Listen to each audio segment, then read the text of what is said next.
Módulo 2. Nesse módulo, falaremos de especificidades nas áreas de deficiência e sobre acessibilidade ao conhecimento no ensino superior. Vinheta da marca Prisma. A silhueta de um busto em cores se dissolve no ar. A palavra Prisma com Z se forma aos poucos na tela.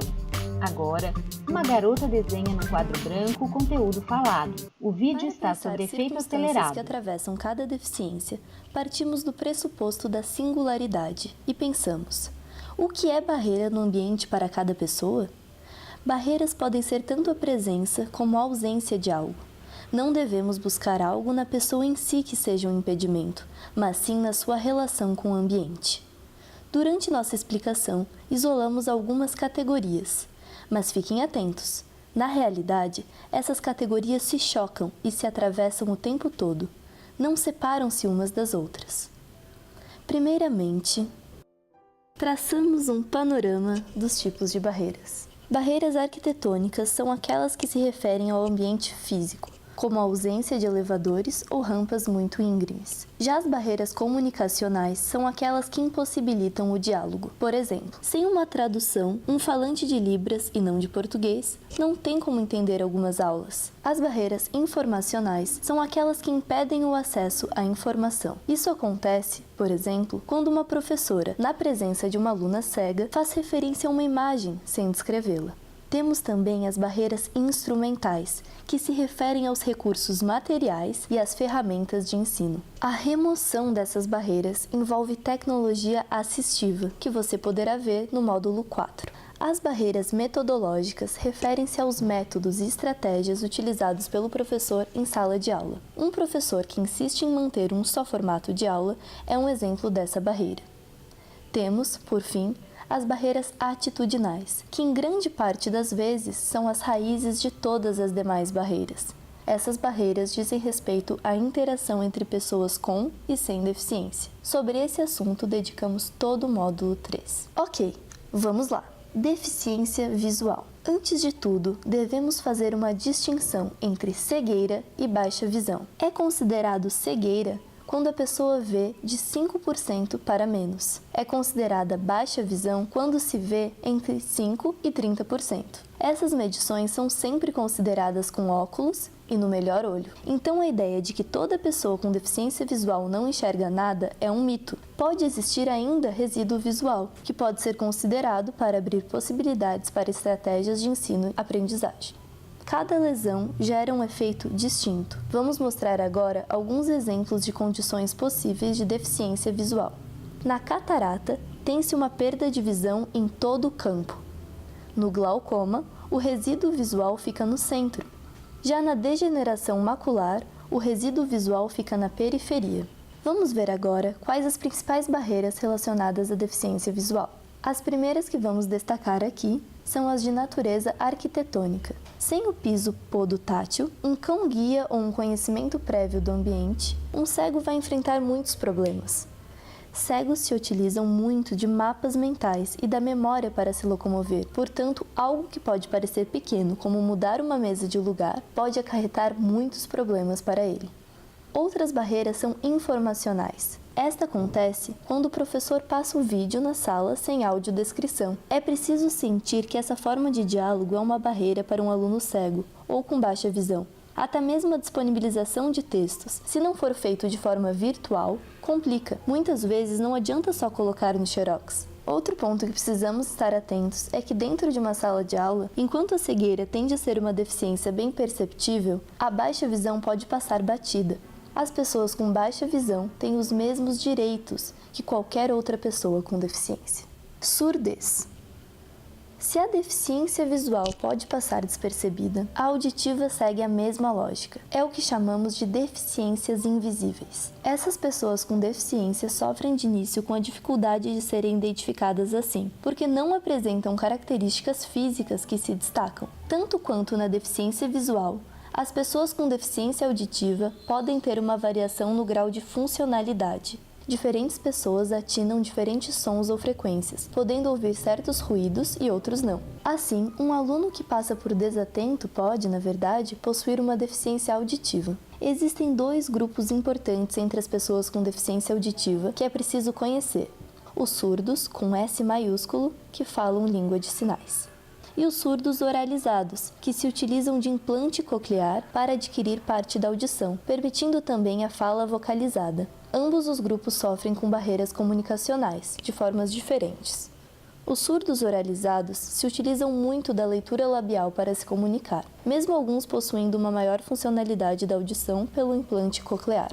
Algumas pessoas nem possuem um implante, mas aprenderam a falar quando criança e adquiriram a deficiência mais velhos e que muitas vezes também dependem da leitura labial. Assim, essas pessoas sofrem muito com o sistema tradicional de aulas, em que o professor utiliza o quadro ficando de costas para a turma, impedindo a leitura labial. Ou quando um colega sentado atrás dele faz uma pergunta, deixando a pessoa com deficiência perdida no diálogo e fora do contexto da aula. Uma solução é alterar a disposição das carteiras, ajeitando a turma em uma roda, com todos sempre se esforçando para falar de frente uns com os outros. Os surdos, com S maiúsculo, sofrem principalmente com a barreira linguística. Ela também é uma barreira comunicacional, mas isso porque poucas pessoas aprendem Libras. A língua brasileira de sinais é o que o nome mesmo diz, uma língua. Não é apenas uma tradução do português para sinais manuais, mas uma composição em si, com particularidades, regras e sotaques. Por muitas vezes os surdos serem as únicas pessoas que falam essa língua, historicamente eles construíram um valor cultural à sua deficiência. A falta de intérpretes é a principal barreira enfrentada por eles, algo que impossibilita a comunicação. Autismo. Vamos esclarecer alguns pontos sobre o autismo. O autismo não está necessariamente associado à deficiência intelectual. O transtorno do espectro do autismo deve ser entendido como um transtorno do desenvolvimento, que apresenta algumas dificuldades de comunicação e socialização, além de comportamentos repetitivos e estereotipados. O autismo foi descrito pela primeira vez na década de 50. É uma deficiência recente, um campo de estudo novo. Além disso, o autismo é uma deficiência invisível, o que torna o diagnóstico difícil, e, por vezes, as pessoas com autismo são vistas como mimadas, teimosas ou frescas. Quanto aos comportamentos repetitivos e estereotipados, eles têm uma função bastante importante de regulação e organização dos sentidos. Pessoas com autismo apresentam uma forma sensorial distinta dos neurotípicos. Olhe essa imagem. Praça da Cidadania em dia ensolarado na UFSC. À esquerda aparece parte do prédio da reitoria. Aos poucos, a imagem vai ganhando contraste e os meio-tons vão desaparecendo. Comportamento involuntário é tentar minimizar essa entrada demasiada de luz e som, seja com mãos em frente aos olhos e orelhas ou piscadas mais frequentes. Os comportamentos estereotipados funcionam dessa maneira. A garota continua a desenhar o conteúdo falado como no quadro todas branco. as pessoas com deficiência, as pessoas com autismo também enfrentam diversos tipos de barreiras. No tocante ao ensino superior, as principais barreiras são metodológicas: disponibilizar o plano de aula, flexibilizar métodos avaliativos e acesso aos materiais de leitura são exemplos de atitudes que facilitam a aprendizagem, a permanência das pessoas com autismo na universidade. Deficiência intelectual. Por muito tempo, o termo deficiência mental foi usado. A Convenção sobre os Direitos da Pessoa com Deficiência levantou essa discussão de forma mais clara, pois o termo mental pode remeter a alguns transtornos psíquicos, mesmo que ambas possam ser encaixadas no modelo social. As barreiras de uma pessoa com transtornos psíquicos são diferentes das pessoas com deficiência. Uma pessoa com síndrome de Down passa por barreiras e vivências muito diferentes de alguém com esquizofrenia, por exemplo, e é daí que surge a divisão. Convencionou-se então a terminologia deficiência intelectual, que remete a limitações significativas em habilidades práticas, sociais e conceituais. As principais barreiras dessas pessoas são metodológicas, ou seja, está no formato de ensinar, de dar aula. Muitas vezes, o modo tradicional de ensino dificulta o aprendizado dessas pessoas, e as pessoas com deficiência intelectual podem aprender, pesquisar, criar. As pessoas com deficiência intelectual também têm direito ao ensino superior. Deficiência física. Se antes falamos de deficiência invisível, aqui é o oposto.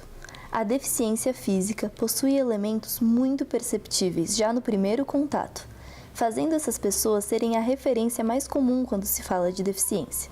Foram pessoas com deficiência física que encabeçaram o movimento social dos anos 70, época do modelo social de primeira geração, momento em que a deficiência física ganhou muito destaque. Uma barreira comum às pessoas com deficiência física são as de natureza arquitetônica. Para além das barreiras mais comuns, escadas, falta de elevadores, buracos na rua, existem algumas que passam despercebidas, como uma inclinação muito íngreme de uma rampa, portas estreitas de um elevador, falta de corrimão em locais escorregadios e várias outras. Mesmo estando fora de sala de aula, essas barreiras influenciam no ensino por impedirem que o aluno chegue na sala de aula. Dentro da sala de aula existem diversas barreiras, não só arquitetônicas, tamanho de mesa e espaço entre cadeiras, mas também barreiras metodológicas. Certos alunos têm dificuldade de escrever e podem precisar de assistência, seja com mais tempo para fazer uma prova ou até mesmo alguém para escrever para a pessoa. Algumas pessoas podem preferir fazer uma prova oral, e isso também é um direito seu.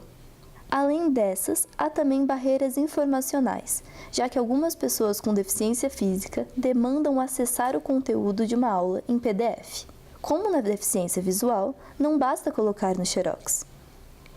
Então, é isso. A ideia dessa breve apresentação das barreiras ligadas às deficiências foi a de evidenciar a diversidade de barreiras existentes, de diferentes naturezas, e que são recebidas de maneira singular em cada corpo. A ideia é ter uma noção do que pode ser uma barreira e escutar as necessidades dos alunos. Confiram os textos disponíveis no curso para maiores aprofundamentos.